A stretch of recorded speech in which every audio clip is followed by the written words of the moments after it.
Hello बच्चों, मैं आपका शांतनु सर। केमिस्ट्री में अब हम लोग एक नया टॉपिक शुरू करने जा रहे हैं जो कि है एटॉमिक स्ट्रक्चर। ठीक, एटॉमिक स्ट्रक्चर कोई केमिकल रिएक्शन जब होती है तो वो किस लेवल पे होती है, क्योंकि हमने किन्हीं भी दो मैटर यानी कुछ रिएक्टेंट होते हैं और वो रिएक्टेंट रिएक्शन करके कोई प्रोडक्ट बनाते हैं। अब वो जो रिएक्टेंट होंगे वो किसी कोई ना कोई मैटर ही होगा। वो किसी भी स्टेट में हो सकता है वो सॉलिड हो सकता है, वो लिक्विड हो सकता है, वो गैस हो सकता है। वो मैटर अल्टीमेटली किन्हीं ना किन्हीं, सपोज करिए कि हम अगर क्विक लाइम ले रहे हैं, CaO ले रहे हैं, कापर सल्फेट ले रहे हैं, CuSO4 ले रहे हैं, तो हमने उनको उनकी एमार्फस फॉर्म में लिया या फिर हमने एज ए रिएक्टेंट कुछ गैसें ली। अल्टीमेटली वो जो मैटर है, वो जो रिएक्टेंट है, वो जो सब्सटेंस है, वो किन्हीं ना किन्हीं माइन्यूट पार्टिकल से, छोटे छोटे कणों से मिलकर ही बना होगा। और उस लेवल पर होती है कुछ रिएक्शंस, उस स्तर पर होते हैं कुछ केमिकल चेंजेस, जिससे कि हमें मिलते हैं कुछ ना कुछ प्रोडक्ट, उत्पाद मिलते हैं। वो स्तर क्या हो सकता है? तो इन्हीं सब चीजों से रिलेटेड है हमारा ये चैप्टर एटॉमिक स्ट्रक्चर। ठीक है, सबसे हमको जो चीज दिखती है, जो विजिबल है, या जिस लेवल पे हम रिएक्शन कराते हैं, वो तो हो गया हमारा कोई सब्सटेंस हो गया जिसको हम मैटर कह सकते हैं। अब स्टेट ऑफ मैटर में भी हमने पढ़ा कि 3 स्टेट में होता है। वो सॉलिड हो सकता है, वो लिक्विड हो सकता है, वो गैस हो सकता है। मान लीजिए हम H2SO4 ले रहे हैं तो वो लिक्विड स्टेट में होगा। नाइट्रोजन, हाइड्रोजन कोई गैस ले रहे हैं तो गैस इस स्टेट में होगी। Calcium carbonate, copper sulphate, quick lime, कुछ भी ले रहे हैं वो अपनी सॉलिड स्टेट में होगा। कुल मिला के सब अपनी मैटर की स्टेट में होंगे। लेकिन जो रिएक्शन होती है वो इस स्तर पे नहीं होती है।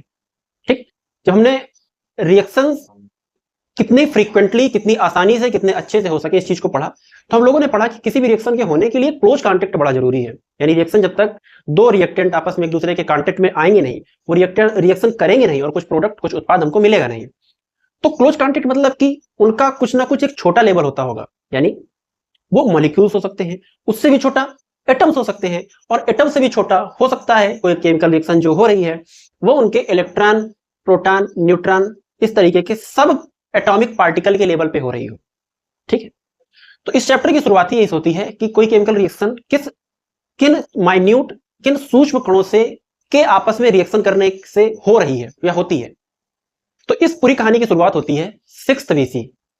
ठीक, उस समय सबसे पहले महर्षि कणाद का नाम आता है दिमाग में, जिन्होंने क्या किया, जिन्होंने परमाणु शब्द दिया और उन्होंने कहा कि परम धन अणु, परम मतलब अल्टीमेट, अणु मींस पार्टिकल। एक अल्टीमेट पार्टिकल होता है। कोई मैटर हमको कितना भी बड़ा दिखे, वो किसी भी अवस्था में हो, वो किसी ना किसी सूक्ष्म कण से बना हुआ है, किन्हीं माइन्यूट पार्टिकल से बना हुआ है। वो पार्टिकल परमाणु है। ये बात कही महर्षि कणाद ने, और उस स्तर पर होती है केमिकल रिएक्शन।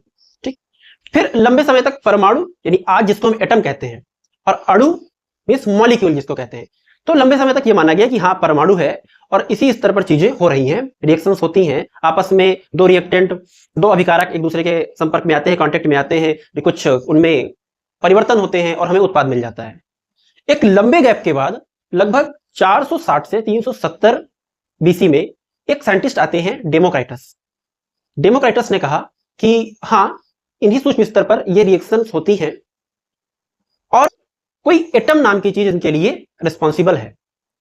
ठीक, फिर 1808 में डाल्टन आते हैं और डाल्टन अपनी एक प्रॉपर पूरी थ्योरी देते हैं।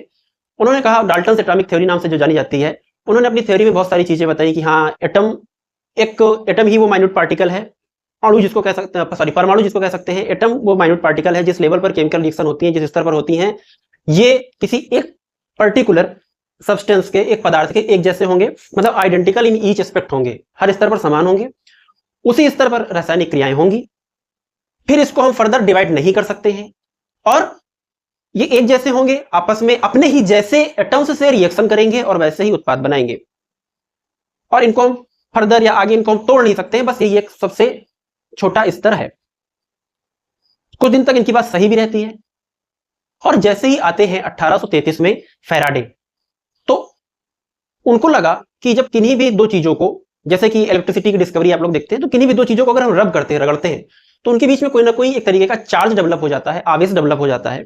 तो उस आवेश की वजह से, यानी कि कुछ चीज है, अगर हम किसी कोई सपोज करिए कापर सल्फेट है, ब्लू कलर का ये एमार्फस होता है, उसको हम पीस ले, पाउडर बना ले, तो वो जो छोटा सा पार्टिकल मिलता है उससे भी सूक्ष्म स्तर पर, उससे भी माइक्रोस्कोपिक लेवल पर कुछ है जो कि अगर रब कर दिया तो किन्हीं दो चीजों के बीच में अट्रैक्शन या रिपल्सन जैसा कुछ क्यों आ गया, है ना। तो यहां से चीजें फिर बढ़ने लगी। अब इलेक्ट्रिसिटी, उन्होंने कहा कि इलेक्ट्रिकल कुछ माइन्यूट पार्टिकल है जो कि इलेक्ट्रिकल है, जो कि जिसमें कुछ ना कुछ आवेश है, जो कि आवेशित है, किन्हीं चीजों को यदि आकर्षित कर रहा है, अट्रैक्ट कर रहा है या प्रतिकर्षित कर रहा है। ठीक, फिर आते हैं 1874 में जे स्टोनी इस टर्म को देते हैं, जिसमें उन्होंने कहा कि ये जो इलेक्ट्रिसिटी जैसा कुछ है, कुछ चीजें रब करने से किसी चीज को अचानक से जो अट्रैक्ट करती हैं या रिपेल करती हैं, तो क्योंकि ये थोड़ा सा इनमें एक तरीके का इलेक्ट्रिकल इंपल्स जैसा कुछ है, तो इनको इलेक्ट्रॉन कहा जाए। इन छोटे ये जो शब्द आया, इलेक्ट्रॉन शब्द आया, उन्होंने कहा इनको इलेक्ट्रॉन कहा जाए, इलेक्ट्रॉन है ये।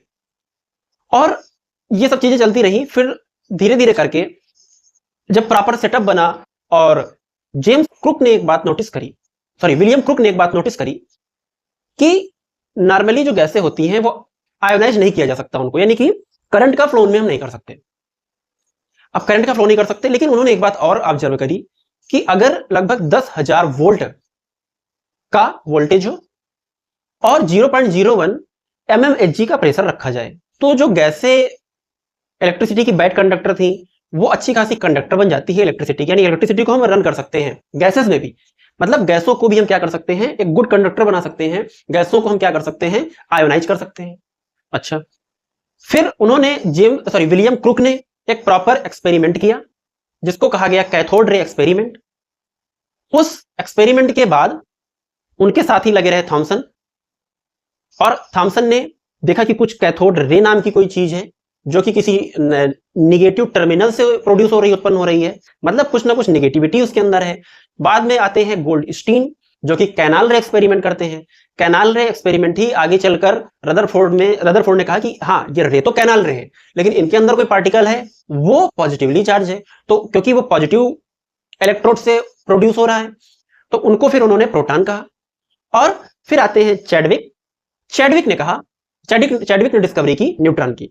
तो बात शुरू हुई थी 6th BC से, जब महर्षि कणाद ने बोल दिया कि परमाणु नाम की कोई चीज है, परम अणु नाम की कोई चीज है, वहां उस स्तर पर कोई केमिकल रिएक्शन होती है। डेमोक्राइटस ने 460 से 370 BC के बीच में कहा।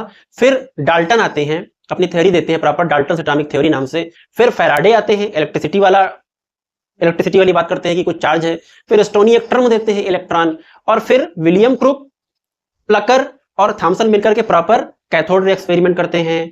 फिर गोल्डस्टीन आते हैं, गोल्डस्टीन कैनाल रे एक्सपेरिमेंट करते हैं, और रदरफोर्ड उनको प्रोटॉन कहते हैं, पॉजिटिवली चार्ज पार्टिकल। फिर उनके बाद हालांकि बीच में न्यूक्लियस की खोज हुई। फिर आते हैं चैडविक, और चैडविक ने बताया कि कुछ न्यूट्रॉन भी है, कुछ न्यूट्रल भी है, जो कि किसी एटम की स्टेबिलिटी के लिए, यानी कि उसको वेट देने के लिए, उसको स्थायित्व देने के लिए रिस्पॉन्सिबल है, न्यूट्रॉन नाम का, जिसपे कोई चार्ज नहीं है लेकिन वेट अच्छा खासा है। तो धीरे धीरे करके चीजों की खोज होती है, यानी कि एटम से भी नीचे का कुछ है जो कि पार्टिकल्स हैं, माइन्यूट पार्टिकल्स हैं, उन्हीं में से कोई इलेक्ट्रॉन है, कोई प्रोटॉन है, कोई न्यूट्रॉन है, और इस लेवल पर होती है केमिकल रिएक्शंस, फिर बनते हैं प्रोडक्ट। ठीक है, क्योंकि आप लोगों ने इतना तो पढ़ा ही होगा कि किसी भी केमिकल रिएक्शन के लिए बॉन्ड बनना और बॉन्ड का टूटना बड़ा ही आवश्यक है। और ये सब बॉन्ड का बनना टूटना कैसे होता होगा, इलेक्ट्रॉन के लेन देन से होता होगा। इलेक्ट्रॉन के लेन देन से कुछ बॉन्ड बनते होंगे, जैसे कि इलेक्ट्रोवैलेंट, या जिनको आयनिक बॉन्ड कहते हैं, या कभी बॉन्ड शेयर होते हैं, इलेक्ट्रॉन शेयर होते होंगे तो कोवैलेंट बॉन्ड बनते होंगे, और उस लेवल पर केमिकल रिएक्शन होती है। दिखता हमें सीधा सीधा कोई बड़ा चेंज है, कभी कलर में चेंज दिख गया, कभी स्टेट में चेंज दिख गया, रिएक्टेंट हम कुछ लेके चले थे, प्रोडक्ट हमें कुछ और मिल गया, लेकिन चीजें बड़े ही छोटे स्तर पर, बड़े ही माइन्यूट लेवल पर चेंजेस होते हैं। ठीक, अब उन्हीं चीजों को कुछ मैंने एक्सप्लेन कर रखा है, और धीरे धीरे एक एक करके इन चीजों को हम लोग देखते हैं। चलिए आते हैं। तो चैप्टर हमारा है atomic structure and chemical bonding. पढ़ना शुरू करेंगे हम लोग एटॉमिक स्ट्रक्चर की तरफ से, और फिर बढ़ेंगे हम लोग केमिकल बॉन्डिंग की तरफ। सबसे पहले कोई भी चीज हमको दिखती है अपनी मैटर की हमारे पास फॉर्म में दिखती है, चाहे वो सॉलिड हो, लिक्विड हो, गैस हो।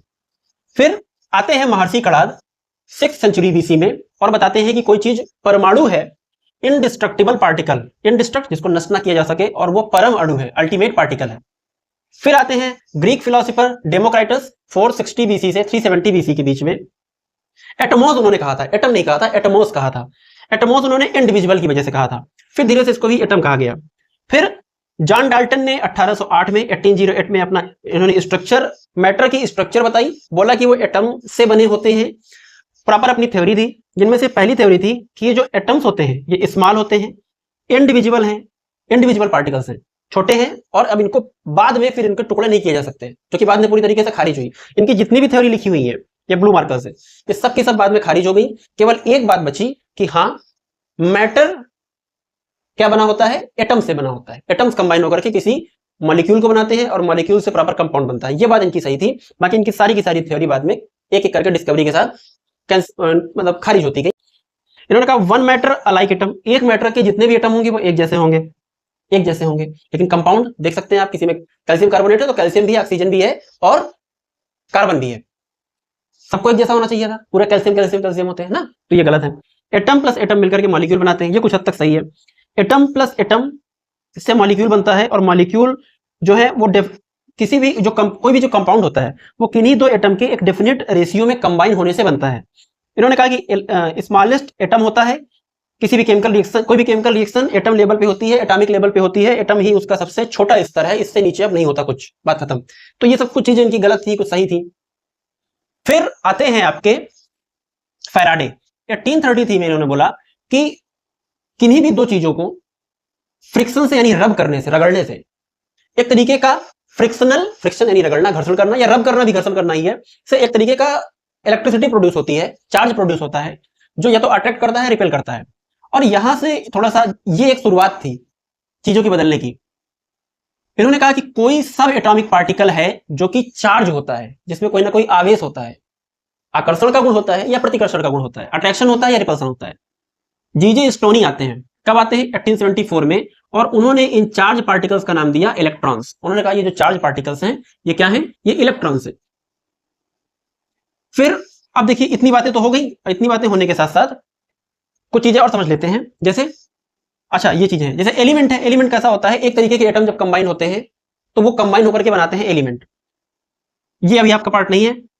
एटम स्मॉलेस्ट पॉसिबल यूनिट या पार्टिकल है that can participate in a chemical reaction. अगर एटम को डिफाइन करना हो तो एटम को अभी भी आप इसी ऐसे ही डिफाइन करेंगे कि इस एटम स्मॉलेस्ट पॉसिबल यूनिट है या पार्टिकल्स है जो कि किसी केमिकल रिएक्शन के लिए, किसी केमिकल रिएक्शन में पार्टिसिपेट करते हैं, ऐसे ही डिफाइन करेंगे एटम को आप, क्योंकि उसका डिवीजन एक अलग बात है। फिर आते हैं हमारे कौन, विलियम क्रुप, प्लकर और जे थॉमसन। और ये तीनों लोग मिलकर के, क्योंकि इलेक्ट्रिसिटी की खोज हो चुकी थी, पहले ऐसा था कि गैसें एक बैड कंडक्टर है इलेक्ट्रिसिटी की। फिर जब विलियम क्रुक ने एक चीज ऑब्जर्व करी कि अगर 10,000 तक का वोल्टेज हो और 0.01 mg का प्रेशर हो तो इस प्रेशर पर गैसें भी एक गुड कंडक्टर होती हैं, यानी कि उनमें भी करंट का अच्छा खासा फ्लो हम कर सकते हैं। और यहीं से शुरुआत होती है इस एक्सपेरिमेंट की।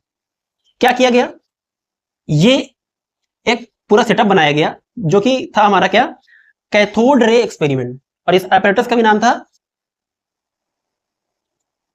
इसको कहा गया डिस्चार्ज ट्यूब एक्सपेरिमेंट या कैथोड रे डिस्कवरी। इस तरीके से इस पूरा एक सेटअप लगाया गया। ये डिस्चार्ज ट्यूब है, ठीक है, ये डिस्चार्ज ट्यूब है, ग्लास का पूरा ये बॉक्स, ये ट्यूब है पूरी ग्लास की बनी हुई है। यहां से कुछ आए हुए इंडक्शन कॉइल्स, ठीक, जो कि इसको क्या करेंगे, इलेक्ट्रिसिटी प्रोवाइड करेंगे। यहां से वैक्यूम क्रिएट किया गया, जितनी भी गैसें थी निकाली गई, फिर कोई अच्छी गैस इनके अंदर भरी गई। गैस कोई भी हो उसका कोई प्रभाव नहीं था, ये सब चीजें अभी हम लोग पढ़ते हैं बाद में।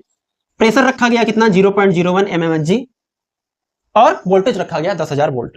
कितना रखा गया, 10,000 वोल्ट,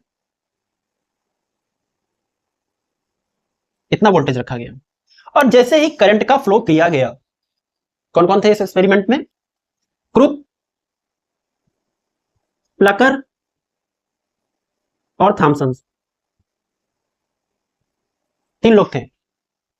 जैसे ही इनके अंदर एक गैस भर दी गई, इनर्ट गैस, इनको वैक्यूम क्रिएट किया गया। और इस एक्सपेरिमेंट में जैसे ही करंट का फ्लो किया गया तो देखा गया कि ये जो पीछे की स्क्रीन थी, यहां पर कुछ फ्लोरोसेंस था, कुछ चमक थी यहां पर, यानी कि कुछ ना कुछ पार्टिकल जरूर थे, क्योंकि इसके पीछे थी, मतलब अपोजिट साइड से आ रहे हैं। कहां से आ रहे हैं, इस प्लेट से आ रहे हैं। देखो इसको क्या कहा गया, ये एक इलेक्ट्रोड है और ये इलेक्ट्रोड था हमारा निगेटिवली चार्ज, ये इलेक्ट्रोड था हमारा पॉजिटिवली चार्ज, इसको कहा गया कैथोड, और ये है हमारा एनोड। कैथोड निगेटिवली चार्ज है, एनोड पॉजिटिवली चार्ज है। कैथोड की तरफ से ही, क्योंकि अगर चमक इधर है मतलब अपोजिट डायरेक्शन से कुछ ना कुछ रे आ रही, इन रेस को कहा गया कैथोड रेस। ठीक, अब कैथोड रे की कुछ प्रॉपर्टी थी, जैसे कि क्या क्या प्रॉपर्टी थी। इनकी प्रॉपर्टी ये थी कि इन्होंने क्या किया कि रास्ते पर रखे हुए, अगर इनके इस रास्ते पर किसी हल्के पैडल व्हील को रखा गया तो उसको घुमा दिया। अगर इनको इलेक्ट्रिकल फील्ड में रखा गया तो ये पॉजिटिव प्लेट की तरफ अट्रैक्ट हुई। इन पे मैग्नेटिक बिहेवियर भी था।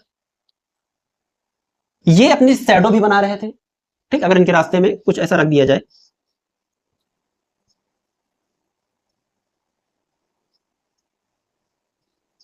तो ये क्या कर रहे थे, अपनी शैडो भी बना रहे थे।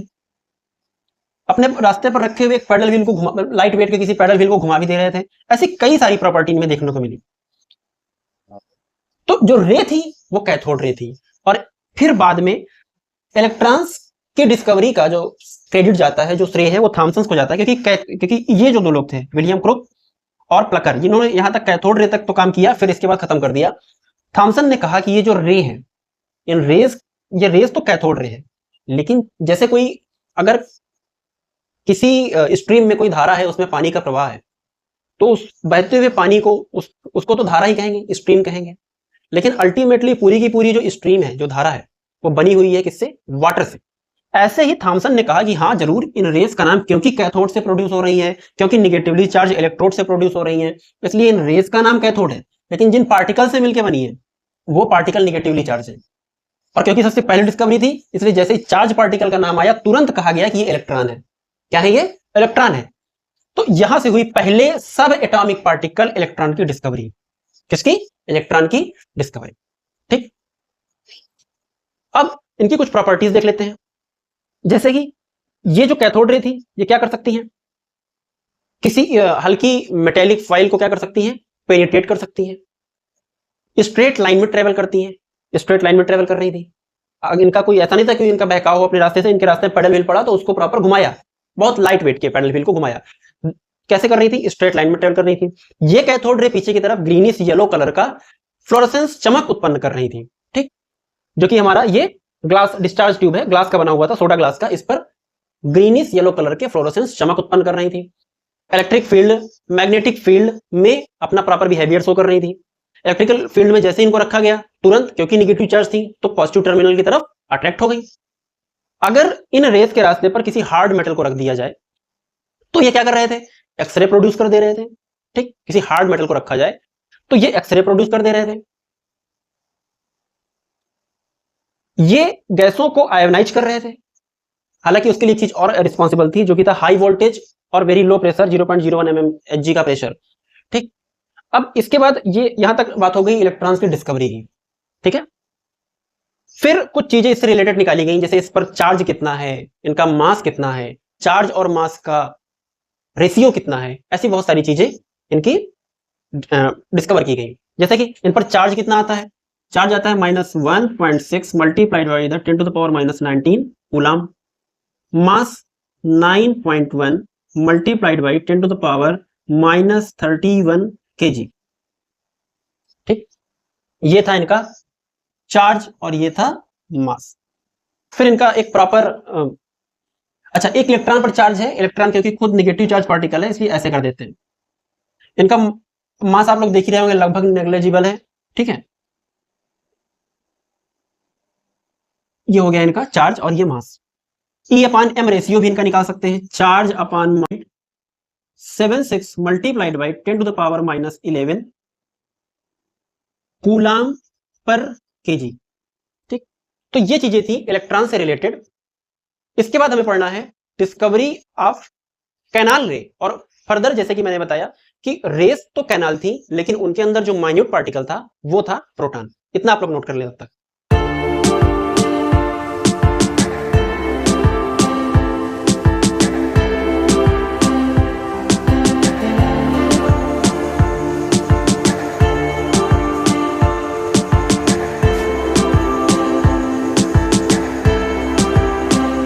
डिस्कवरी ऑफ कैथोड रे, और उन कैथोड रेस के अंदर है इलेक्ट्रॉन्स।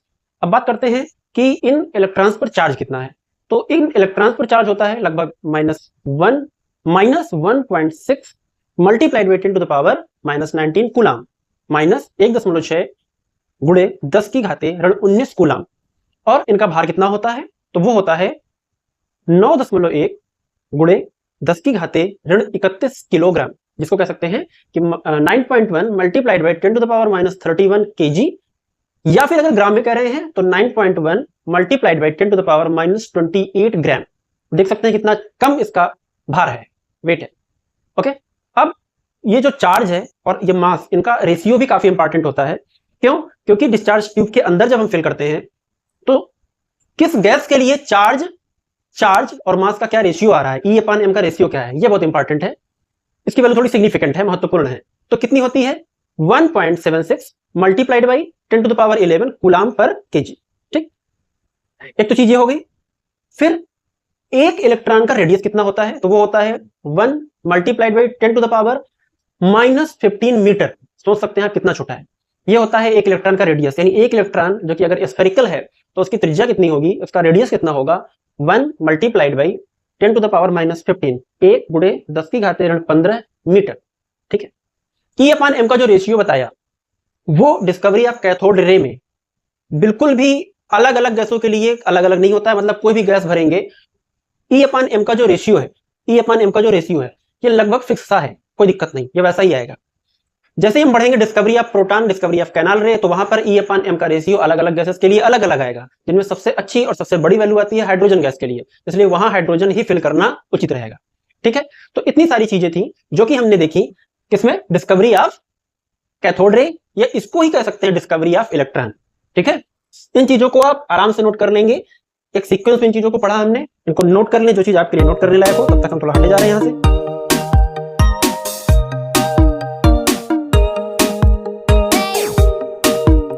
इंडक्शन कॉइल, ठीक है, नोट कर।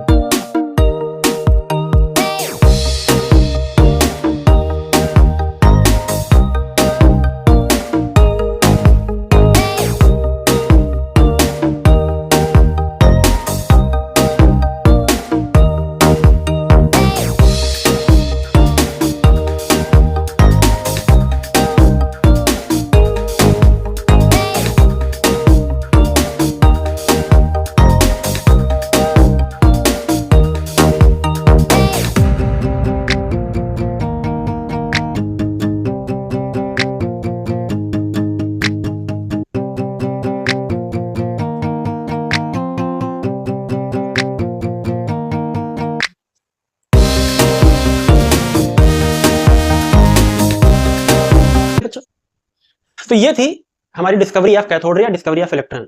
आगे बढ़ते हैं, नेक्स्ट हमारा डिस्कवरी ऑफ प्रोटॉन, जो कि दूसरा सब एटॉमिक पार्टिकल है हमारे किसी भी एटम के अंदर। डिस्कवरी ऑफ प्रोटॉन को एज डिस्कवरी ऑफ प्रोटॉन नहीं खोजा गया, वही जैसा इलेक्ट्रॉन का केस था कि डिस्कवरी ऑफ कैथोड रे खोजी गई, विलियम क्रूक ने एक्सपेरिमेंट किया और अंदर पार्टिकल थे इलेक्ट्रॉन, फिर उनका बिहेवियर, ये सब बताया किसने, जे थॉमसन ने। ठीक है, प्रोटॉन के केस में क्या है कि डिस्कवरी ऑफ प्रोटॉन की जगह सबसे पहले एक्सपेरिमेंट किया गोल्डस्टीन ने, और उन्होंने कहा कि उन्होंने डिस्कवर किया डिस्कवरी ऑफ कैनाल रे, सॉरी कैनाल रे के अंदर जो पार्टिकल थे, दोस वर द प्रोटॉन, वो पार्टिकल प्रोटॉन थे। कैसा रहा एक्सपेरिमेंट? एक्सपेरिमेंट के लिए एक डिस्चार्ज ट्यूब था, क्या था,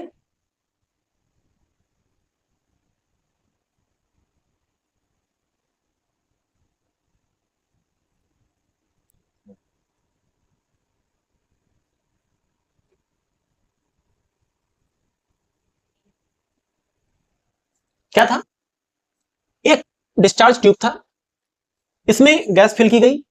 बेटा सबसे उपयुक्त, सबसे अच्छी जो गैस रहेगी E/m रेशियो के हिसाब से वो रहेगी हमारी हाइड्रोजन, तो हाइड्रोजन को फिल किया गया। ये एनोड आपका है जैसे वहां था। कैथोड में चेंज किया गया, कैथोड को परफोरेटेड कर दिया गया, छिद्रित कर दिया गया, इसमें ढेर सारे होल थे।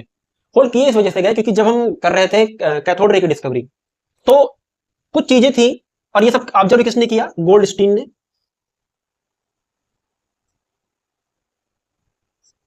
किसने किया, गोल्डस्टीन ने। और ऐसा नहीं है,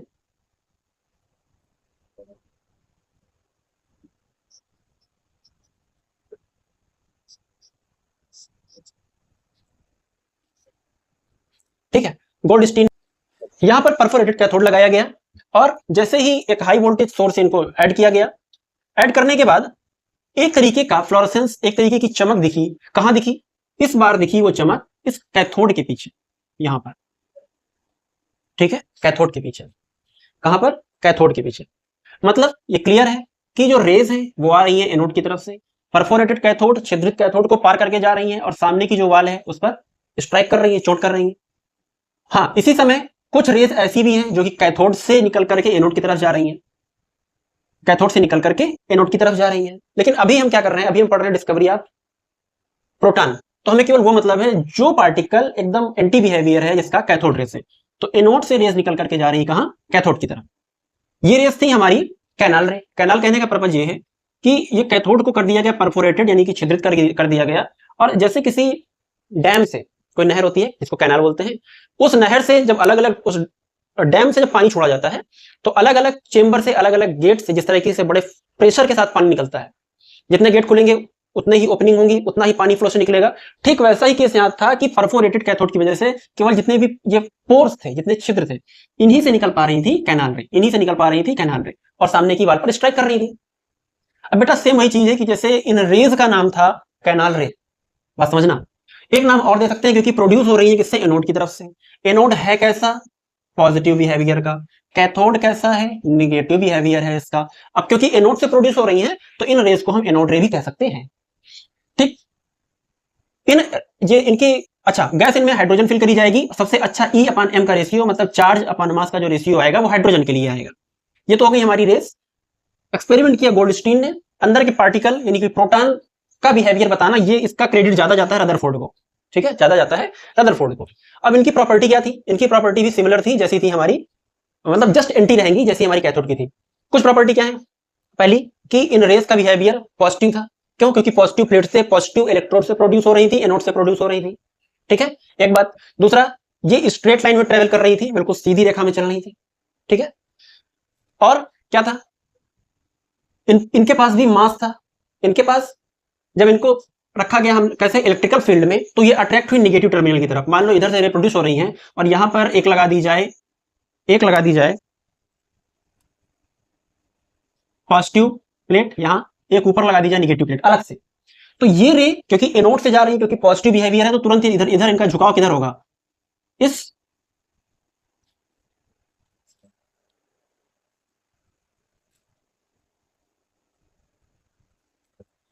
ये रेस कैसी है? पॉजिटिव इलेक्ट्रोड से प्रोड्यूस हो रही है, इनके अंदर पॉजिटिव चार्ज है, इसलिए इनका अट्रैक्शन अपोजिट चार्ज की तरफ होगा, इसलिए इनका झुकाव किधर होगा? निगेटिव टर्मिनल की तरफ, और ये मुड़ जाएंगे किधर? इस निगेटिव प्लेट की तरफ।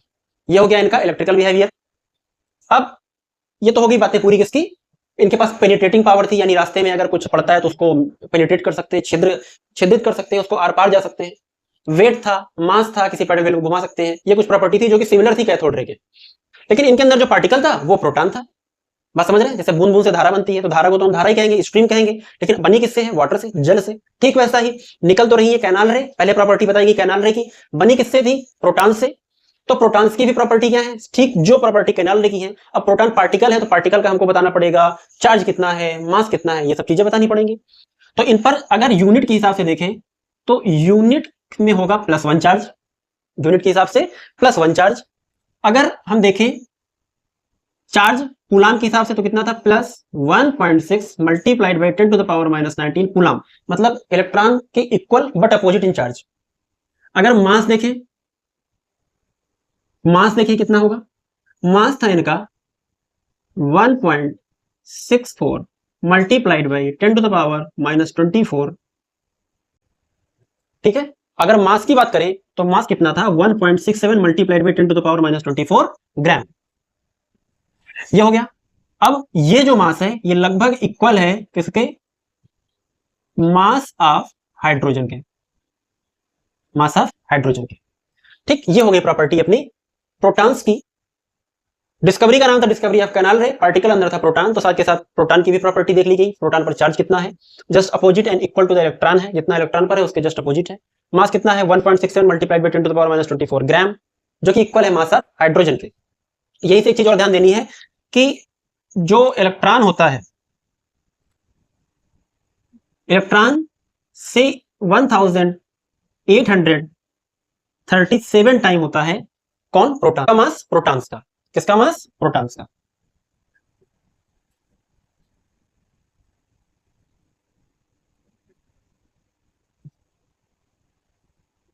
ठीक है, मतलब proton is much much heavier than electron, बहुत भारी होता है। ठीक है, अब आते हैं किसमें, तीसरा पार्टिकल जो कि था हमारा न्यूट्रॉन। इसकी डिस्कवरी का क्रेडिट किसको जाता है?